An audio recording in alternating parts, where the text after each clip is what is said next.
আদালতের নির্দেশ ছাড়া অভিষেক বন্দ্যোপাধ্যায়ের বিরুদ্ধে কোনো কড়া পদক্ষেপ করবে না পুলিশ। আজকে নির্দেশ দিল এমনটাই আদালত। 30শে জুলাই বা পরবর্তী নির্দেশ না দেওয়া পর্যন্ত রক্ষা কবচ বহাল থাকবে বলে আদালতের নির্দেশ।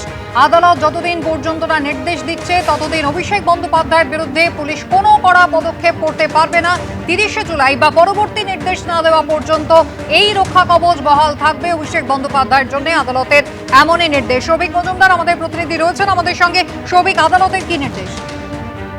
দেখো, প্রথমত আদালতের নির্দেশ হচ্ছে যে আগামী 30শে জুলাই পর্যন্ত বা পরবর্তী নির্দেশ না দেওয়া পর্যন্ত অভিষেক বন্দ্যোপাধ্যায়ের বিরুদ্ধে কোনো রকম কড়া পদক্ষেপ পুলিশ গ্রহণ করতে পারবে না, এই নির্দেশ দেওয়া হয়েছে। কিন্তু তার পাশাপাশি কলকাতা হাইকোর্ট খুব স্পষ্ট করে বলে দিয়েছে যে তদন্তের জন্য অভিষেক বন্দ্যোপাধ্যায়কে সব রকম সহযোগিতা করতে হবে। যখন তাকে পুলিশ ডাকবে তার 48 ঘন্টা আগে তাকে নোটিশ পাঠাতে হবে এবং সেই নোটিশ মোতাবেক তাকে কিন্তু হাজিরা দিতে হবে। কোনো রকম ভার্চুয়াল হাজিরার আবেদন আজকে কলকাতা হাইকোর্ট গ্রহণ করেনি।